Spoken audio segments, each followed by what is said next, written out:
Assalamualaikum warahmatullahi wabarakatuh. Sampurasun dulu-dulu sadaya. Mugi rahayu sagung dumadi. Alhamdulillah, hari ini saya akan bersilaturahmi mengunjungi objek wisata budaya Ciungwanara yang merupakan ibu kota pertama Kerajaan Galuh, yang tepatnya terletak di pinggir Jalan Nasional Ciamis Banjar, Desa Karangkamuliaan, Kecamatan Cijengjing, Kabupaten Ciamis, Provinsi Jawa Barat. Kerajaan Galuh merupakan salah satu kerajaan tertua di Pasundan. Objek wisata budaya Ciungwanara diyakini sebagai tempat peninggalan Kerajaan Galuh. Tempat ini diyakini awal mula Kerajaan Galuh didirikan.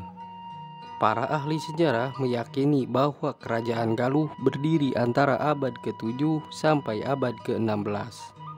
Tetapi tidak diketahui pasti kapan objek wisata budaya Ciungwanara ditemukan.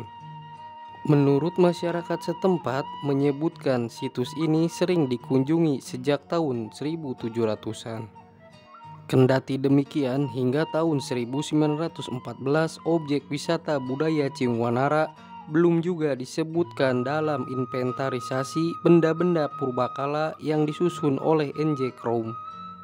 Sejarah mengenai Kerajaan Galuh terdapat pada naskah kuno Carita Parahyangan, suatu naskah berbahasa Sunda yang ditulis pada awal abad ke-16. Dalam naskah tersebut diceritakan mengenai Kerajaan Galuh dimulai waktu Rahyang Tari Medangjati yang menjadi Raja Resi selama 15 tahun. Selanjutnya kekuasaan ini diwariskan kepada putranya di Galuh, yaitu Sang Ureti Kandayun. Sang Linggawarman Raja Tarumanagara yang berkuasa dari tahun 666 meninggal dunia pada tahun 669. Kekuasaan Tarumanagara jatuh ke Sri Maharaja Tarusbawa, menantunya dari Sundapura, salah satu wilayah di bawah Tarumanagara. Pihak Kendan dipimpin oleh Wreti Kandayun berkuasa dari tahun 612 memilih untuk berdiri sebagai kerajaan mandiri. Usaha Wreti Kandayun berhasil melepaskan Kendan dari kekuasaan Tarumanagara tanpa menimbulkan konflik dengan penguasa Tarumanagara. Karena Kendan tidak memadai sebagai pusat pemerintahan, maka Wreti Kandayun memindahkan pusat pemerintahannya dari Kendan ke daerah Karangkamuliaan sekarang. Kemudian Kendan berubah nama menjadi Galuh, dan Galuh dibangun sebagai pusat pemerintahannya. Kemudian Tarusbawa mendirikan kerajaan Sunda sebagai kelanjutan dari kerajaan Tarumanagara. Terjadilah perundingan antara Wreti Kandayun dengan Tarusbawa mengenai wilayah kekuasaan masing-masing. Perundingan sampai pada kesepakatan bahwa Sungai Citarum menjadi batas wilayah kedua kerajaan. Sebelah barat Sungai Citarum menjadi wilayah kekuasaan Kerajaan Sunda, dan sebelah timur Sungai Citarum menjadi wilayah kekuasaan Kerajaan Galuh.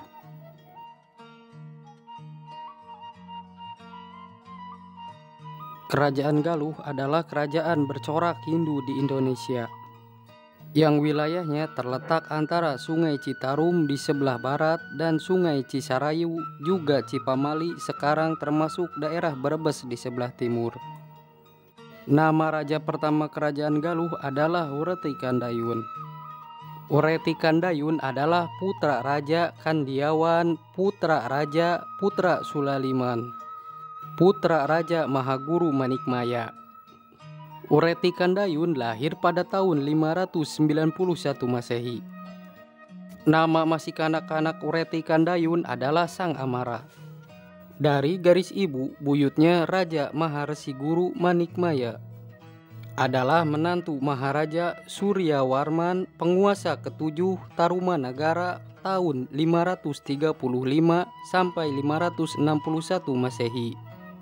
Menikahi Dewi Tirta Kencana, putrinya. Nama istri Wreti Kandayun Dewi Manawati atau Manakasih atau Pahaci Bangatak Mangale-ngale. dan bergerar Prameswari Dewi Chandra Rasmi Putri Resi Makandria. Dari pernikahan Ureti Kandayun dan Dewi Manawati melahirkan 3 orang putra, yaitu 1. Sang Jatmika Rahyang Sempakwaja, 2. Sang Jantaka Rahyang Kidul, 3. Sang Jalantara Rahyang Mandi Minyak. Namun dari 2 putra Ureti Kandayun, yaitu Sang Jatmika Rahyang Sempakwaja dan Sang Jantaka Rahyang Kidul, cacat fisik. Sang Ureti Kandayun memberikan daerah Galunggung kepada Sang Jatmika Rahyang Sempakwaja. Rahyang Sempakwaja yang mengabdikan dirinya dalam keagamaan menjadi seorang batara atau resi guru dengan gerar Rahyang Guru. Di Galunggung mempunyai kekuasaan dalam menghabiskan atau mengesahkan raja-raja yang akan bertahta. Seorang raja akan dianggap sah jika telah diuji oleh para batara yang ada di Galunggung. Batara atau sesepuh yang memerintah di Galunggung pada saat itu selain Rahyang Sempakwaja ialah Batara Kuncung Putih, Batara Kawin-Kawin, Batara Wastu, kemudian Batara Hyang Janapati. Pengaruh dan nama besar Galunggung, tempat suci di wilayah Sunda Galuh, selain sebagai nama Gunung Galunggung, adalah nama penting dalam sejarah di Tatar Pasundan pada masa kerajaan Sunda Galuh. Rahyang Sempakwaja menikah dengan Pahaci Rababu dan memiliki 2 orang putra. 1. Rahyang Purbaswara, lahir tahun 565 Saka atau 670 Masehi. 2. Rahyang Demunawan, lahir tahun 568 Saka atau 673 Masehi.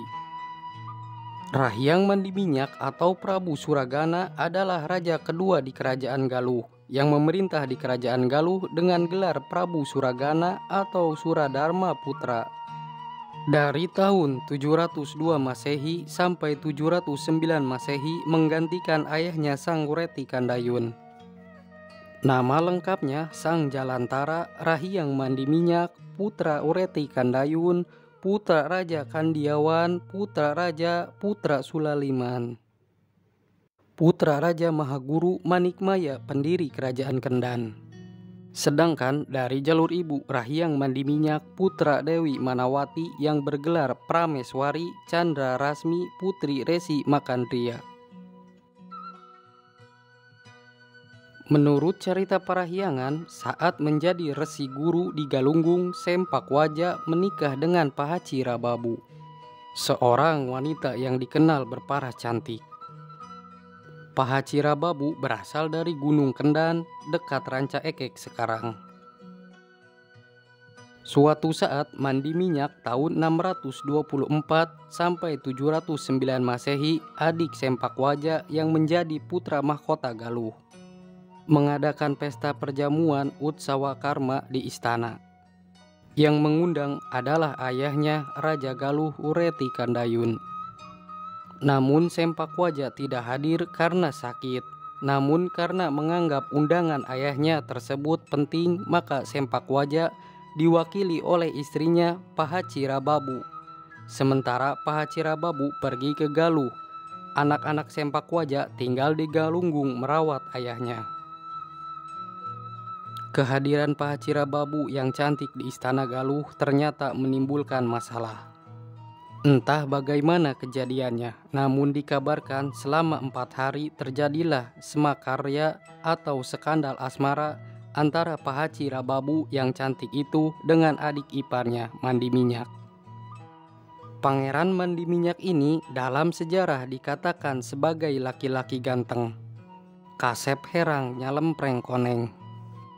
Makanya disebut Mandi Minyak karena ganteng berkulit kuning langsat.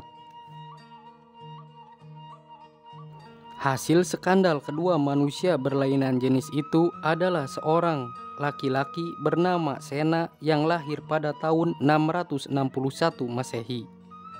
Sena disebut Sang Salah.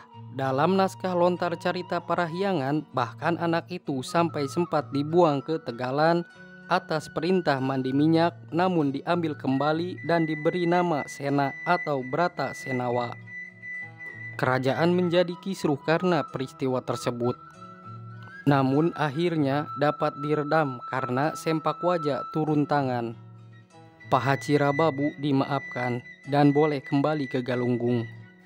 Sementara si kecil Sena atau Brata Senawa diserahkan kepada Mandi Minyak. Mandi Minyak harus merawat sang Sena sebagai pertanggungjawabannya. Menurut sejarah, Mandi Minyak selanjutnya disingkirkan secara halus dari keraton oleh ayahnya Ureti Kandayun. Mandi Minyak dinikahkan dengan Dewi Parwati, anak Ratu Sima dengan Kartikeya Singa, Raja Kalingga yang berkedudukan di Jawa Tengah. Karena itulah Mandi Minyak tinggal di Kalingga. Dari pernikahan Mandi Minyak dengan Dewi Parwati memiliki putri yang bernama Sanaha. Kemudian Sanaha dinikahkan dengan Sena, saudara sebapa lain ibu, yang menghasilkan seorang anak laki-laki yang kelak menurunkan raja-raja di Jawa Tengah, yakni Sanjaya. Raja Galuh ketiga, Sena, memerintah dari tahun 709 sampai 716 Masehi. Memiliki nama nobat Sang Prabu Brata Sena, Raja Putra Linggabumi. Sang Prabu Brata Sena menjalin hubungan persahabatan dengan Tarusbawa yang memerintah kerajaan Sunda selama 54 tahun. Dari tahun 669 sampai 723 Masehi. Maka dari itu Sanjaya dinikahkan dengan cucu Tarusbawa yang bernama Dewi Teja Kencana Hayu Purnawangi atau Nyai Sekar Kencana. Putra mahkota yang rencananya akan menggantikan Tarusbawa yakni Rakean Sunda Sembawa meninggal dalam usia muda. Maka dari itu cucu Tarusbawa yang bernama Dewi Teja Kencana, putri dari Sunda Sembawa, dijadikan ahli waris kerajaan. Setelah Sanjaya menikah dengan Dewi Teja Kencana, Sanjaya dinobatkan menjadi Raja Sunda. Sanjaya memerintah Sunda dan Galuh selama 9 tahun dari tahun 723 sampai 732 Masehi. Sena digulingkan dari tahta Galuh oleh Purbasora Jayasakti, yang tak lain keponakannya sendiri pada tahun 716 Masehi. Purbasora adalah cucu Ureti Kandayun dari putra sulungnya yaitu Sempakwaja. Sedangkan Sena cucu Ureti Kandayun dari putra bungsunya Mandi Minyak Raja Galuh kedua tahun 702 sampai 709. Jadi Purbasora merasa lebih berhak atas singgasana Galuh karena ayahnya adalah anak pertama Ureti Kandayun. Ayah Purbasora yaitu Sempakwaja tidak diangkat menjadi raja karena dinilai tak layak menjadi pemimpin karena giginya ompong. Hubungan Purbasora dan Sena tak hanya sama-sama cucu Ureti Kandayun, mereka berdua sebenarnya saudara satu ibu. Ayah Sena yaitu Mandi Minyak dulunya pernah berhubungan gelap dengan kakak iparnya, istrinya Sempakwaja yaitu Pohacirababu. Dengan dibantu pasukan Indra Prahasta, sebuah kerajaan di daerah Cirebon, Purbasora melancarkan kudeta merebut Galuh. Sena melarikan diri ke daerah timur di sekitar Gunung Merapi yang termasuk kerajaan Kalingga, kerajaan nenek istrinya Maharani Sima. Purbasora menjadi Raja Galuh selama 7 tahun dari tahun 716 sampai 723 Masehi. Purbasora menikah dengan putri Raja Indra Prahasta, sang resi Permadawangsa yang bernama Dewi Citra Kirana. Sanjaya alias Rakean Jamri, anak Sena pun tidak tinggal diam, berniat menuntut balas terhadap keluarga Purbasora. Segera Sanjaya yang menganut Hindu Siwaisme meminta bantuan Tarusbawa, sahabat ayahnya yang juga kakek istrinya.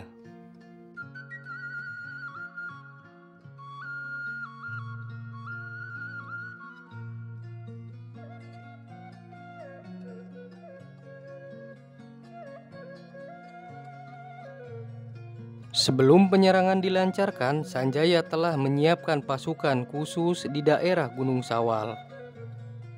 Atas bantuan Rabuyut Sawal, sahabat Sena, juga pasukan khusus ini dipimpin Sanjaya langsung. Sementara Sunda dipimpin Patih Anggada. Serangan dilakukan pada malam hari secara diam-diam dan sangat mendadak. Seluruh keluarga Purbasora tewas. Yang berhasil meloloskan diri adalah menantu Purbasora, yaitu Arya Bima Raksa yang menjabat Patih Galuh. Istri dari Arya Bima Raksa adalah Komalasari. Wiradikusuma dan Wijaya Kusuma, putra-putri Purbasora, bersama segelintir pasukan ke Sagara Manik Cipancar Sumedang, di mana Arya Bima Raksa dan Dewi Komalasari mendidik putranya, yaitu Prabu Aji Putih, menjadi Raja Tembong Agung Sumedang.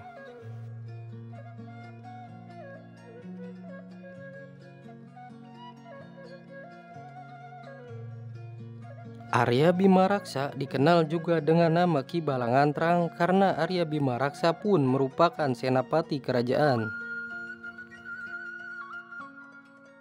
Arya Bima Raksa juga merupakan cucu Reti Kandayun dari putra kedua, yaitu Resi Guru Jantaka atau Rahyang Kidul. Dalam pelariannya, Arya Bima Raksa mula-mula bersembunyi di kampung Gegar Sunten dan diam-diam menghimpun kekuatan untuk melawan Sanjaya. Arya Bima Raksa mendapat dukungan dari raja-raja daerah Kuningan dan juga sisa-sisa laskar Indra Prahasta, kerajaan yang sebelumnya ditaklukkan Sanjaya, karena dahulu membantu Purbasora dalam usaha menjatuhkan Sena.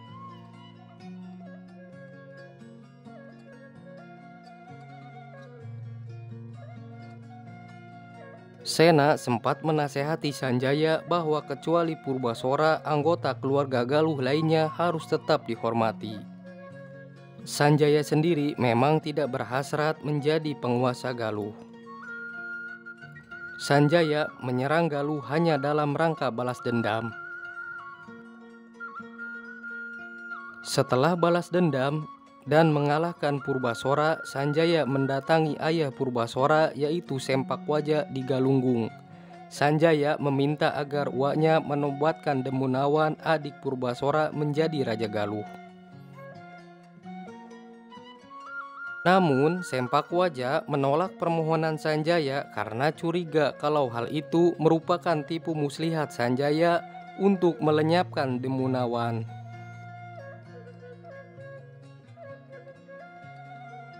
Sementara itu, Sanjaya pun tidak menghubungi Balangantrang karena tidak mengetahui keberadaannya. Melihat situasi ini, terpaksa Sanjaya mengangkat dirinya menjadi Raja Galuh. Dengan demikian, Sanjaya merupakan raja pertama yang memerintah dua kerajaan sekaligus, yaitu Kerajaan Sunda dan Kerajaan Galuh.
Cukup sekian silaturahmi hari ini mengunjungi objek wisata budaya Ciung Wanara yang merupakan ibu kota pertama Kerajaan Galuh.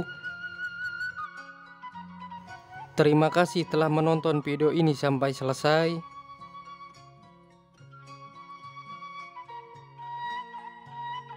Mohon maaf apabila ada kesalahan dalam penyampaian dan tutur kata yang tidak berkenan. Apabila ada saran dan masukan, silahkan ketik di kolom komentar.